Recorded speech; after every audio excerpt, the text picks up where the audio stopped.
Hello, I'm in a field. I'm often in a field, and I'm by a road which is usually never noisy, but it's busy today for some reason. But I wanted to show you some fumitory that's growing down here.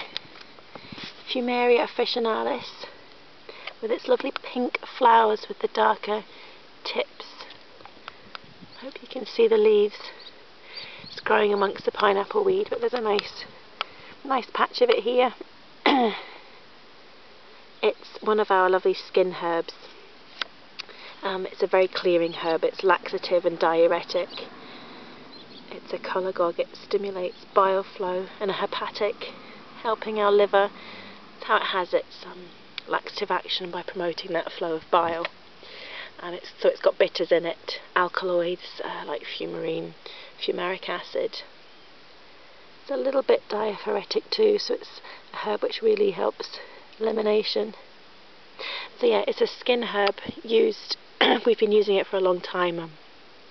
Back to the Middle Ages, we can see it recorded as a herbal remedy used for skin conditions like eczema. I think of it for skin issues where there are plaques like psoriasis. You can make external remedies for sort of crusty skin conditions, including things like cradle cap. There's some more growing over here. It's good for when you're trying to look after the liver, used for liver obstructions, hepatobiliary conditions. Look at that. It's one of my friend's favourite herbs. He uses it for all sorts of things. He uses it in migraines, for the cardiovascular system. He often talks about the doctrine of signatures and how the darker tip makes him think of blood stagnation. So he thinks about it in terms of that when he's using it. So yeah, it's a herb that you can use as a laxative as well, if you're wanting to take a bitter approach. If a gentle approach isn't, like something like psyllium seeds isn't working, the next step could be a nice bitter herb like this. And too much of it, definitely, you can give someone a laxative effect if you pitch the dose a little too high. Oh, it's good for gallbladder pain, really effective there.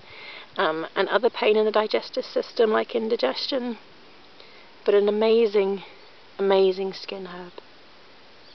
And you'll find it growing in fields, banks. Lovely fumitory. Earth smoke is its common name, because they thought that the greenish bluish leaves look like smoke rising from the earth. It's just growing here in the rubble at the side of the farmer's field.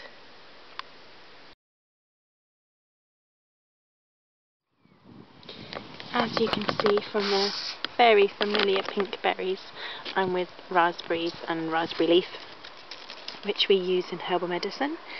It's a really well-known uterine tonic, and it's a great tonic for that organ at many times throughout the life.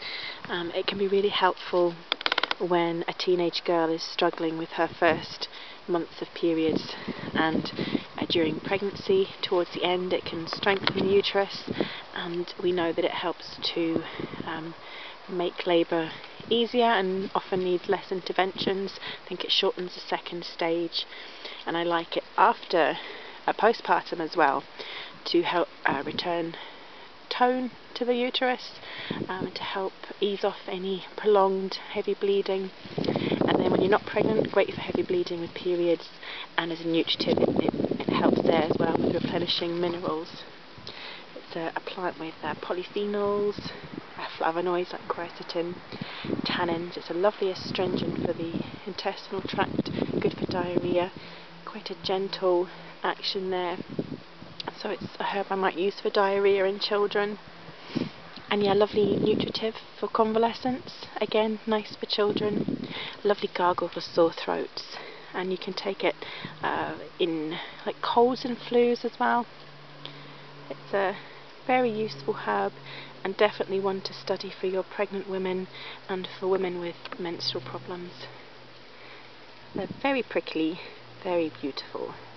Raspberry leaf. I'm walking and talking because I'm worried that my camera battery might die. I'm walking towards a lovely bank of rosebay willow herb. It's also called fireweed. I think I prefer that name. So it's Epilobium angustifolium. It makes beautiful pink medicine. Let's have a closer look. It's an edible, and you can eat the young shoots like asparagus, and you can use the roots for coffee. In other countries they use the leaf for tea blends quite a lot, especially in Russia. It's very well known. In medicine I use the leaves and the flowers, the flower spikes. Look at it, isn't it beautiful? It will turn a lovely bank of purple when the flowers come out. It's a lovely intestinal astringent, great for diarrhea, and because it makes a nice pink, excuse the colour, and another one, because it makes a nice pink infusion. Children love it. You can make a pink syrup out of it too. Yeah, so for diarrhea and IBS, it's got a nice, gentle, astringent action. It's got a demulcent action too, so it's good if you think there's any irritation. Really soothing herb. You can make lovely external remedies for your babies, newborns and infants, for all kinds of skin conditions.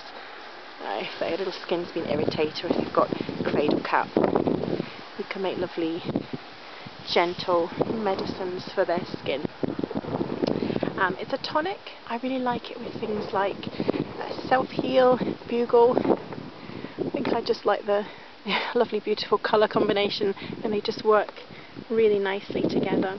So if you're feeling under the weather, perhaps after a tummy bug, you've got some diarrhea that's lingering, and you feel like a sort of pick me up.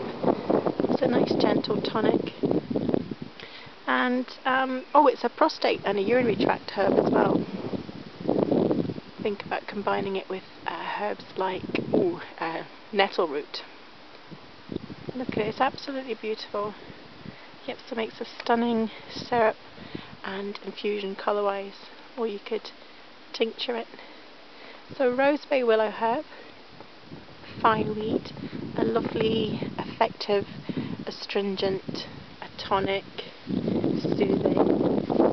Oh, and syrup for coughs. It's demulcent action and its anti-spasmodic action helps when, especially children, have got that really barking cough, you know, when it's quite spasmodic. So lots of uses for a really commonly found, commonly growing herb. And my battery hasn't died.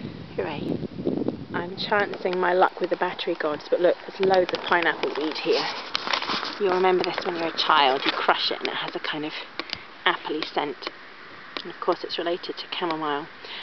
But I like to, if you're out and about and you've got a sore head, like if you've been on a hot walk and your head's starting to hurt, if you crush it and rub it on your temples, you can make syrups out of it, which can help children who've just got a little bit of a tummy ache or a bit of a headache, you know, when your child's just not quite right. It's just a really lovely gentle remedy for that.